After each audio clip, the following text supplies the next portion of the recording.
तर नमस्कार मित्रांनो, स्वागत आहे पुन्हा एका नवीन व्हिडिओमध्ये तुम्हा सर्वांचं। तर मित्रांनो, आजचा व्हिडिओ स्पेशली होणार आहे ट्रॅप ट्रेडिंगवरती। तर बरेच जण काय होतं, मार्केटमध्ये जे न्यू बिगिनर येतात तर त्यांना काय करतं, मार्केट ट्रॅप करतं। आता सर्वात सोपं तुम्हाला सांगायचं म्हणजे काय, जर काही जणांना नवीन असेल तर त्यांना ट्रॅप माहीत नसेल तर ट्रॅप म्हणजे काय, जर समजा आता एक सपोर्ट रेजिस्टन्स तर तुम्हाला माहीत असेल, तर आपण दरवेळेस काय करतोय, रेजिस्टन्स ब्रेक केल्यानंतर आपण काय करतोय, तर कॉल बाय करतोय। मार्केट काय करतं, थोडं थोडं वर जातं, मग तिथून डाऊन साईडला येतं आणि आपलं इथं कुठं जे एस एल लावलेलं असतं त्याला हिट करतंय। म्हणजे इथं काय तुम्हाला फेक रेजिस्टन्स, म्हणजे इथं तुम्हाला मार्केट ट्रॅप करते की वरती जाणार आहे म्हणून, पण मार्केट तुम्हाला वर जाणार आहे म्हणून कॉल बाय करायला सांगताय आणि त्या ठिकाणी तुमचं काय करतंय, एस एल लावून टाकताय। ओके, आणि एखाद्या ठिकाणी जर सपोर्ट असेल आणि खाली ब्रेक करत असेल आणि त्या खाली जाऊन तिथं सस्टेन करत असेल, सस्टेन केल्यानंतर आपल्याला काय वाटतं, तर मार्केट खाली पडणार आहे म्हणून आपण पुट बाय करतोय। पुट बाय केल्यानं काय होतं, या ठिकाणी मार्केट अपसाईडला मुवमेंट करतं, आपलं डायरेक्ट एस एल उडून टाकतं आणि त्या ठिकाणी आपल्याला ट्रॅप करून आपलं लॉस करतं मार्केट। तर ह्याला म्हणतात ट्रॅप करणे। म्हणजे आपल्याला मार्केट काय करतं, सीधं सीधं खपवतं आहे, म्हणजे खरपवतं म्हणजे काय, मोठ्या ऑपरेटरची गेम असती। तर ह्याला आपण ट्रॅपपासून कसं वाचू शकतोय, कसं आपण परफेक्ट एंट्री ओळखू शकतो ज्याच्यामुळे आपण ह्या ट्रॅपच्या लॉसपासून वाचू शकतोय। तर सर्वात आधी तुम्हाला काय करायचं आहे, सपोर्ट रेजिस्टन्स ड्रॉ करायचं आहे, जसं की आपण रेग्युलर करतोय। ओके, तर जिथं जिथं स्विंग आहे त्या ठिकाणी आपण काय करणार आहे, सिंपल सपोर्ट आणि रेजिस्टन्स। आता इथं झालं सपोर्ट, ओके, इथं खाली एक आहे या ठिकाणी। आता ह्याला काय करतो मी, इथं एक करतोय इथं। ओके, तर आता सिंपल आपण समजून घ्यायचं काय, आता या ठिकाणी एक करतोय। ओके, तर इथं खाली इथं एक मी काय करतो, ड्रॉ करतोय असं। तुम्ही पण असं सेम अशा पद्धतीने ड्रॉ करत असाल सपोर्ट रेजिस्टन्स। जर माहीत नसेल तर आपल्या चॅनलवरती व्हिडिओ अवेलेबल आहे, सपोर्ट रेजिस्टन्सचा एकदम बेसिकमध्ये सांगितलेलं आहे सिंपल पद्धतीनं। ओके, तर आता बरेच जणांना काय होतं या ठिकाणी, आता बरेच जणांना असं वाटतंय की मार्केट इथं जर तुम्ही बघितलात, ओके, मार्केट इथं जर तुम्ही बघितलात या लेवलला इथं मार्केट एक रिटेस्ट करून एक खाली गेलेलं आहे, म्हणजे इथं काय झालं, एक रेजिस्टन्स घेतलेला आहे। मग आपल्याला नेक्स्ट टाइम काय वाटतंय की याच ठिकाणी रेजिस्टन्स घेईल आणि इथून मार्केट खाली पडेल असं वाटतंय। ओके, किंवा वरती तर जायला असं वाटतंय, पण वरती जात आहे, इथून काय करतंय, मार्केट खाली जात आहे। म्हणजे काय, आपण जर या पाठीमागच्या रेजिस्टन्सला जर आपण फेस केलं तर मार्केट याला ब्रेक केलं म्हणून आपण काय करतो, इथं क्लोज दिलंय। क्लोज दिल्यामुळे काय करतं, इथून पुन्हा रिव्हर्स खाली येतं आणि इथपर्यंत एक नवीन खालच्या साईडला मुवमेंट करतंय। मग आपल्याला काय वाटतंय, इथं या रेजिस्टन्सला ब्रेक केल्यामुळे आपण इथं कॉल बाय करतोय।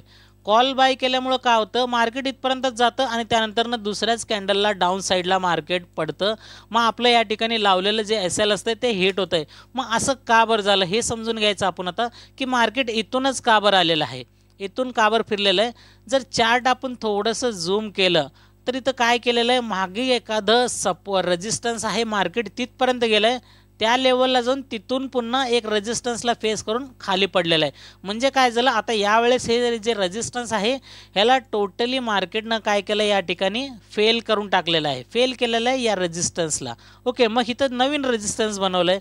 मग त्याच्यानंतर पुन्हा एक ट्रॅप अजून एक जर इथं बघितलं आपण, इथं याला ब्रेक केल्यामुळं आपण काय करणार, आता जर सीधा समजलं आपण, ह्या जर रेजिस्टन्सला बघितलं तर ह्याला ब्रेक केलं म्हणून काय केलं या ठिकाणी, तर आपण इथं ब्रेक केलं म्हणून इथं प्रॉपर या कॅन्डलवरती आपण काय करणार, एंट्री करणार। ओके, एंट्री करणार आपण का बरं, कारण की हा रेजिस्टन्सला ब्रेक केलेला आहे। पण इथून काय झालं, मार्केट इथं जर आपण एंट्री जरी केलं, इथून मार्केट काय केलं, थोडं वर गेलं आणि त्यानंतरनं डायरेक्टली पुन्हा डाऊनफॉल आलं। म्हणजे काय झालं, इथं जे आपल्याला लावलेलं एस एल असतंय तर त्याला पण आपल्याला हिट केलं, म्हणजे इथं पण आपण ट्रॅप झालोय, दोन वेळा आपण ट्रॅप झालोय। तर ट्रॅप कशामुळे झालं, इथं तर कारण कळालं की या रेजिस्टन्सला मार्केटनं सस्टेन केलेलं नाही, म्हणजे रिस्पेक्ट दिलेलं नाही आहे। मग पाठीमागच्या रेजिस्टन्सला मार्केटनं काय केलं, इथं रिस्पेक्ट दिलेलं आहे। मग इथं कशामुळे फिरलं, तर इथं नेमकं बघितलं आपण, जर चार्ट आता मी झूम केलं तर तुम्हाला समजेलच आता या ठिकाणी। तर इथं कशामुळे फिरलं, तर इथं बघा, कधी पण एखादं कॅन्डल, ओके, एखादं कॅन्डल एखाद्या रेजिस्टन्सवरती जाऊन क्लोज केला आणि त्या ठिकाणी जर सस्टेन केलं आणि तिथून जे त्या कॅन्डलचं हाय लेवल जर ब्रेक करत असेल, म्हणजे समजा आता एक रेजिस्टन्स इथं असं प्रकारे कॅन्डल बनणं, मग तिथून काय करतंय, कॅन्डल्स एक रिटेस्ट घेण्यासाठी मार्केट खाली येतं। मग ज्या वेळेस मार्केट अपसाईडला मुवमेंट करतं तर ह्या पहिल्या कॅन्डलच्या हाय ब्रेकवरती, ह्या नेकलाईनच्या वरती ज्यावेळेस मार्केट निघून जातं त्यावेळेस आपल्याला कॉल बाय करायचं असतं, म्हणजे हे सिस्टमॅटिक असतं आणि इथं खाली SL असतं. पण इथं काय झालेलं आहे, बरेच जण ही कॅन्डल हितपर्यंत गेलं म्हणून इथं क्लोज दिलं म्हणून इथं कॉल बाय करतात. मार्केट तिथून काय करतं, दुसऱ्याच कॅन्डलला खाली आणून आपटतं, आपल्याला आपलं SL हिट करून टाकतं त्या ठिकाणी. SL हिट केल्यानंतर इथं मेन कारण काय आहे, मार्केट इथं वरती गेलं आहे, रिटेस्ट घेण्यासाठी खाली आलं आहे, पण वर गेलं आहे का, गेलंच नाही. आता डायरेक्ट मार्केट खाली फॉल झालं. जर इथून येऊन या रेजिस्टन्सवरनं जर मार्केट अपसाईडला मुवमेंट केलं असतं तर या लेवलवरनं आपण कॉल बाय केलं असतं. जसं की एक्झाम्पल बघू शकतो, इथूनपर्यंत आलं आहे मार्केट, रिटेस्ट घेण्यासाठी पूर्ण इथपर्यंत आलं आहे. मग ज्यावेळेस अपसाईडला निघायला लागलं आहे त्यावेळेस हा नेकलाईन ब्रेक करताच आपण कॉलमध्ये एंट्री करणार आणि तिथून इथपर्यंत टार्गेट मार्केटनं दिलेलंच आहे. ओके, तर अशा प्रकारे तुम्हाला काय करायचं आहे, एक तर रिटेस्ट बघायचे आहेत. ओके, रिटेस्ट म्हणजे याला काय म्हणतात, मार्केट ज्यावेळेस रिटेस्ट करायला येतं तर ते प्रॉपर रिटेस्ट झालं का तुम्ही ते नक्की चेक करायचं आहे. कुठं, डाऊन साईडला पण चेक करायचं. आता मार्केट काय केलं, बरेच जण काय करतात, या सपोर्टला मार्केट ब्रेक केलं म्हणून इथपर्यंत आल्या म्हणून काय करतात, इथं लगेच पुटमध्ये ट्रेड घेतात. पण इथं जेवढं काय कॅन्डल्स बनवलेलं आहेत त्या कॅन्डलचं एखादं कॅन्डल लो ब्रेक करते का हे तुम्हाला चेक करायचं आहे. जर लो इथं ब्रेकच करत नाही आहे म्हणजे मार्केट काय केलं, खाली गेलं, रिटेस्ट घेण्यासाठी वरती गेलं, तिथून डायरेक्ट अपसाईडलाच मुवमेंट केलं आहे. मग इथं रिटेस्ट घेऊन आलेलंच कुठं आहे, लास्ट कॅन्डल कुठं आहे, हा लाल कलरचा कॅन्डल, याचा लो इथं आहे. मग या हिरवा कलरनं जर वरती जाऊन येऊन परी या लाल कलर कॅन्डलच्या लो ब्रेक केला असतं तर इथून आपण पुटमध्ये ट्रेड घेतलो असतो आणि त्यावरच आपलं एंट्री परफेक्ट झालं असतं, वरती इथं SL प्लेस केलं असतं. ओके, म्हणजे तुम्हाला काय करायचं आहे, रिटेस्ट प्रॉपर होतंय का ते तुम्हाला बघायचं आहे. म्हणजे काय, एकतर सपोर्टवरती घेऊ द्या, ओके, रिटेस्ट, किंवा रेजिस्टन्सवरती रिटेस्ट घेऊ द्या. त्या ठिकाणी सिंपल समजायचं म्हणजे काय, हे रेजिस्टन्स इथून मार्केट खाली आला, ज्यावेळेस रिटेस्ट घेऊन अपसाईडला मुवमेंट करेल इथं आपल्याला एंट्री करायचं आहे. आणि इथं खाली सपोर्टला जर मार्केट आला, इथं सपोर्ट ब्रेक केला, लगेच एंट्री करायचं नाही आहे, थोडा वेळ सस्टेन करू द्या. या ठिकाणी कसं पण सस्टेन करू द्या, चौकोन करू द्या किंवा रिटेस्ट घ्यायला पाठीमाग जाऊ द्या, फक्त ह्या कॅन्डलच्या लो ब्रेक झाल्याबरोबर तुम्हाला काय करायचं आहे, पुटमध्ये एंट्री करायचं आहे. आणि हा टाइम फ्रेम मी 5 मिनिटाचा ठेवलेला आहे. तुम्ही 1 मिनिटाचं किंवा 3 मिनिटाचं ठेवचाल, तो फक्त स्कॅल्पिंगसाठी यूज होतोय. हे जे सेटअप आहे हा 5 मिनिट, 10 मिनिट, 15 मिनिटाला हा सेटअप परफेक्ट काम करतोय. ओके, तुम्ही ह्या गोष्टीचं सगळं अभ्यास ॲनालिसिस मात्र नक्कीच करायचं आहे, कारण की व्हिडिओ फक्त मी एज्युकेशनल पर्पजच्या हेतूनेच बनवतोय. बाकी तुमच्या मर्जीने, तुमच्या जबाबदारीनेच तुम्ही ट्रेड करावा. आता हे झालं. आता तुम्हाला दुसरं उदाहरण म्हणजे काय, आता ह्या रिटेस्टला इथं जे हे आहे, या ठिकाणी एक रेजिस्टन्स आहे, रेजिस्टन्सच्या वरती गेल्यानंतरनं मार्केट ज्यावेळेस आपण एंट्री करतोय तर त्याच्यावरती कुठे एक रेजिस्टन्स आहे का ते तुम्हाला चेक करायचं आहे. नीट बघा, जर आपण पहिल्यांदा काय केलं, या ठिकाणी समजून घेऊया आपण, इथं जे लाल कलरचं कॅन्डल आहे तिथून मार्केट खाली पडलं म्हणजे काय, इथं एक आता एक रेजिस्टन्स प्रॉपर म्हणजे क्रिएट केलेलं मार्केट. आता हे झालं रेजिस्टन्स क्रिएट. मग या रेजिस्टन्सला मार्केट आल्यानंतरनं ज्यावेळेस ह्याच्यावरती जात आहे, ह्याच्यावरती आपण जर या लेवलला जर ट्रेड घेतलोय कॉल साईडला, कारण की रेजिस्टन्स ब्रेक केलाय म्हणून जर कॉल साईडला ट्रेड घेतोय तर मार्केट काय करतंय, थोडं वरती जाऊन त्यानंतरनं खाली पडतंय. मग आपल्याला वाटतंय की जर आपण या रेजिस्टन्स ब्रेक झाल्यामुळे आपण कॉल बाय केलो, पण मार्केटनं एवढंच रेंज दिलं आणि तिथून मार्केट खाली पडलं तर आपल्या इथं SL हिट केलेलं आहे. तर का बरं, कारण की आपण काय करतोय, डायरेक्टली एखादं रेजिस्टन्सला इतकं जादूचं छडी समजतोय की तिथं ब्रेक झाल्याबरोबर मार्केट आपल्याला लगेच बूम मोठं म्हणजे टार्गेट देईल असं आपली अपेक्षा असते.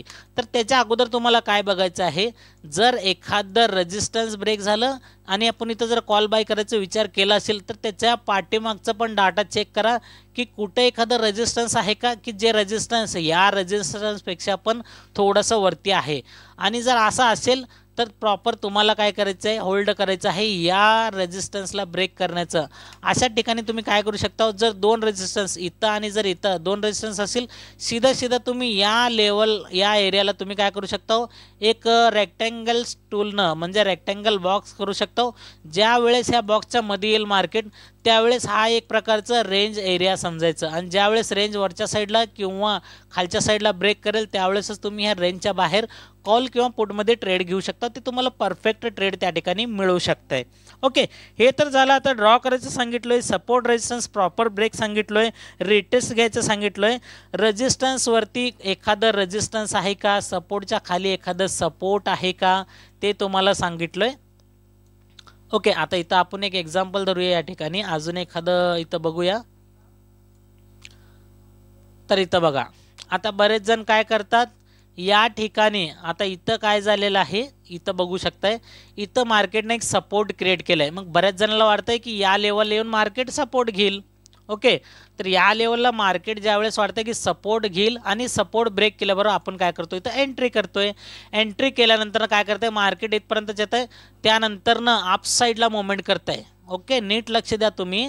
आपण ज्यावेळेस इथं खालीपर्यंत येत आहे आणि मार्केट काय करतंय, रिटेस्ट करण्यासाठी जात आहे, त्यावेळेस अप साईडला निघून जात आहे. मग त्याच्या अगोदर आपल्याला चेक करायचं आहे की मार्केट इथपर्यंत येऊन इथून वरती का बरं गेलं आहे.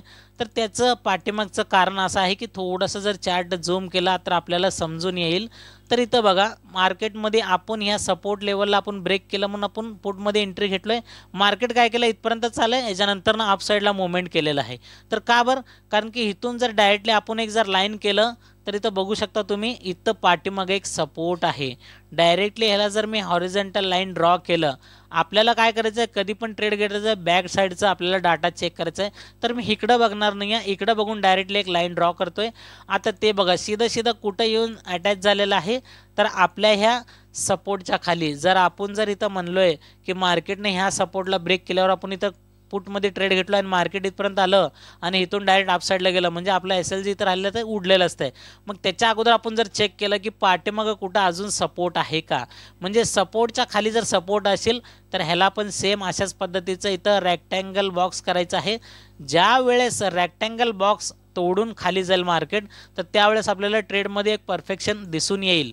ओके, तर एवढं जर समजलं तुम्हाला, किंवा याच्यामध्ये तुम्हाला बघायचं आहे हायर लो म्हणजे लोअर हाय. आता ह्याचं हाय इथं आहे आणि हे दुसरं स्विंगचं हाय याच्यापेक्षा खाली आहे आणि तिसरं स्विंग याच्यापेक्षा खाली आहे आणि चौथं स्विंग इथंपर्यंत आहे. म्हणजे काय, लोअर हाय असं जेव्हा बनवत आहे किंवा हायर लो असं जेव्हा बनवत आहे, ते एक लक्ष ठेवायचं आहे तुम्हाला.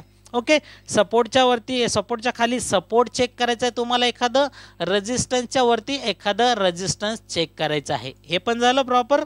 आता याच्यामध्ये बघायचं आहे एखादा RF number, round figure number. जर आपण इथं बघितलं, आता जर समजा सपोर्ट इथं ब्रेक केलेला आहे म्हणून तुम्ही पुटमध्ये ट्रेड घेतला, पण इथं समोर बघू शकता इथं एक राऊंड फिगर नंबर असतंय का. राऊंड फिगर नंबर म्हणजे काय, निफ्टीचं 250 पॉईंटचं असतंय, जे की सांगायचं म्हणलं तर काय, आता समजा 21,000 वरती मार्केट आहे. ओके, 21,000 वरती आहे. त्यानंतरनं काय 21,050चं येतं आहे, सॉरी राऊंड फिगर नंबर. त्यानंतरनं काय येतं आहे 21,250, हे राऊंड फिगर नंबर आहे. आणि त्यानंतर येतं आहे 21,500चा. ओके, हे झालं 250 पॉईंटचा कुठला आहे, निफ्टीचा आहे. अशाच प्रकारे बँक निफ्टीमध्ये 500 पॉईंटचा एक राऊंड फिगर नंबर असतोय. ओके, हे एक तुम्हाला चेक करायचं. सपोर्ट ब्रेक केलं म्हणून लगेच ट्रेड घेऊ नका. बघा समोर त्या ठिकाणी एखादं सायकोलॉजिकल नंबर आहे का, ज्याच्यामुळं मार्केट तिथं नक्कीच रिॲक्ट करू शकतं. आणि एखादं रेजिस्टन्स जर ब्रेक केलं तर त्या ठिकाणी पण चेक करा पाठीमागचं रेजिस्टन्स आहे का, किंवा एखादं समोर इकडं सायकोलॉजिकल नंबर आहे का. या दोन्ही कारणामुळं पण मार्केट काय करू शकतं, मार्केट इथं एक रिॲक्ट करू शकतं या ठिकाणीच. व ह्याला धडकून खाली तर जाऊ शकतं किंवा ह्याला ब्रेक करून अपसाईडला तर मुवमेंट करू शकतं. हे तर झालं RF नंबर. तर याच्यानंतर अजून काय या ठिकाणी आता बघायचं म्हणलं तर काय, जर आता एखादं कॅन्डलस्टिक पॅटर्न किंवा चार्ट पॅटर्न बनलं. आता इथं तुम्हाला समजून सांगतोय, या ठिकाणी आता इथं काय झालं, मार्केट खाली आलं, मग इथून वरती गेलं, मग इथं खाली आलं, मग अप साईडला जाताना इथं काय झालं, W पॅटर्न बनवू लागलाय. मग बरेच जणांना W कधी समजतंय, ज्यावेळेस झालं त्यावेळेस. पण इथं आपण जर मार्केटमध्ये एक्सपिरियन्स घेत गेलोय तर या ठिकाणी आपल्याला समजतंय की इथं हे W पॅटर्न बनण्याचे चान्सेस आहे. आणि याला प्रॉपर ज्यावेळेस ब्रेक करेल, प्रॉपर ब्रेक केल्यानंतरच आपल्याला कॉल साईडला एंट्री करायचं आहे. तशाच प्रकारे M पॅटर्न ज्यावेळेस बनतंय त्यावेळेस इकडचं नेकलाईन जर मोठं राहिलं तर ह्या नेकलाईनच्या खाली म्हणजे हे M पॅटर्नच्या ह्या लाईनीला आपल्याला ट्रेंड ड्रॉ करायचं आहे लाईन. तर ह्याला जेव्हा ब्रेक करून खाली जाईल त्यावेळेस आपल्याला पुढचं ट्रेड घ्यायचं आहे. म्हणजे काय, प्रॉपर चार्ट पॅटर्न तुम्हाला बघायचं आहे. आणि एखाद्या ठिकाणी मार्केट जर फिरतंय, आता तुम्हाला हे पण सांगतोय, चार्ट पॅटर्न बद्दल बोललोय, आता कॅन्डलस्टिक पॅटर्न. तर मार्केट काय केलं, इथून वरती गेलं आणि तिथून मार्केट खाली पडलेलं आहे. तर खाली का बरं पडलेलं आहे याच्यामुळे बघूया. या ठिकाणी एखादं शूटिंग स्टार म्हणतात ह्याला, या लाल कलरच्या कॅन्डलला, किंवा याला इन्व्हर्टेड हॅमर म्हणतात. आणि हे बनतंय चार्टच्या वरच्या साईडला बनलं तर त्या ठिकाणी त्या कॅन्डलस्टिक पॅटर्नचा लो ब्रेक करून क्लोज देईल कॅन्डल, तर तिथून आपण पुटमध्ये ट्रेड घेणार. ओके, जर सीधा सांगायचं म्हणजे काय, हे कॅन्डलस्टिक पॅटर्न याचा जर लो ब्रेक करून इथं क्लोज दिला तर इथून आपलं पुढचं ट्रेड आणि इथं या कॅन्डलच्या वरती आपलं इथं SL असणार आहे. मार्केट काय केलं, थोडंसं रिटेस्ट जरी घेतलं तिथून खाली जाणारच. म्हणजे कॅन्डलस्टिक पॅटर्नचं पण एक खूप महत्त्वाचं रोल आहे त्या ठिकाणी. आणि याच्यामध्ये तुम्हाला काय बघायचं आहे, मार्केट कशामुळं फिरलं आणि कुठून काय फिरलं ते पण एक चेक करायचं तुम्हाला. आता थोडक्यात सांगायचं म्हणजे काय, आता बघा इथं दाखवतो तुम्हाला मी. आता हे लास्ट स्विंग आणि हे लास्ट स्विंग, इथून काय करायचं आहे आपल्याला फिबोनाची ड्रॉ करायचं आहे. एकच मिनिट, तर तुम्हाला हे क्लिअर करतो. आता इथं क्लिअर पिक्चर कळेल तुम्हाला. हे स्विंग आहे लास्ट आणि हे लास्ट स्विंग आहे. हे लाईन्स थोडंसं मी खाली सरकवतोय. आता याच्यामध्ये मार्केटनं काय केलेलं आहे, इथून खाली पडलं पण इथपर्यंत जाऊन इथूनच का बरं असं या लाईनीतूनच खाली गेलेलं आहे, त्याचं पण कारण बघूया. आपण काय करूया, सीधा फिबोनाचीचा टूल वापरूया या ठिकाणी. तर फिबो टूल कुठं आहे, तर इथं बघू शकता हे फिबोचं टूल. मग याच्या हायवरनं मी ड्रॉ करतोय आणि इथं खाली आणून प्लॉट करतोय. आता आपण याला प्लॉट कशामुळे केलेलं आहे ते सांगतोय तुम्हाला. कुठं केलेलं आहे आपण प्रॉपर, या हायवरती धरलेलं आहे आणि या लोवरती, म्हणजे लास्ट जे स्विंग असतात. आता हे पुढचं मार्केट तुम्हाला माहीत नाही समजा, मग इथे एक स्विंग बनवलं वरती जाऊ लागलं, मग तुम्हाला काय करायचं, स्विंग बनवून वरती जाऊ लागलं हे पॉईंट, ते हे ज्या लास्ट स्विंगचं पॉईंट त्याला आपण फिबो ड्रॉ करायचं आहे. फिबोचं पण सेटिंग सांगतो तुम्हाला थोडक्यातच. मग फिबोचमध्ये काय करायचं आहे तुम्हाला, हे जे 50-60चा लेवल असतोय हा खूप इम्पॉर्टंट लेवल असतोय. मार्केट काय करतोय, त्या लेवललाच येऊन एखादं रिॲक्ट करू शकतं आणि तिथूनच पुन्हा खाली जाऊ शकतं, किंवा ह्या लेवलला जर ब्रेक केलं समजा आणि इतर रिटेस्ट घेऊन जर अपसाईडला गेलं तर त्यावेळेस आपल्याला कॉल साईडचे ट्रेड बघायला मिळतात. किंवा हे 50-60च्या लेवलला जर मार्केट धडकून इथूनच जर खाली जाऊ लागलं तर आपल्याला पुढ साईडचे पण ट्रेड बघायला मिळतात. हे फॉर्म्युला आहे.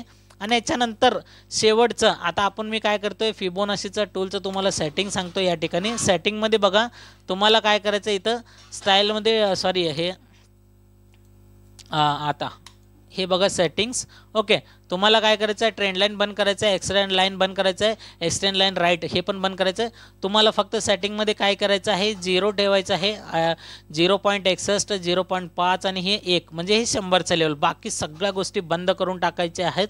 आणि त्यामुळेच आपल्याला हे समजतं. हे बघा लेवल अशा वगैरे, इथं हे तुम्ही व्हिडिओ थोडंसं पॉज करून बघू शकताय. ओके, तरी अशा प्रकारचं सेटिंग आहे फिबोचा. तरी फिबोचं हे पण जे लेवल आहे ह्याला पण मार्केट प्रॉपर जर ब्रेक केलं वरच्या साईडला आणि इथं सस्टेन करून रिटेस्ट घेऊन अप साईडला गेलं तर ह्या लेवलवरून आपल्याला ट्रेड घेता येतं कॉलचं. आणि ह्या लेवलला खाली इथं सस्टेन करून जर खाली जाऊ लागलं तर तिथून आपण पुटमध्ये ट्रेड घेऊ शकतोय.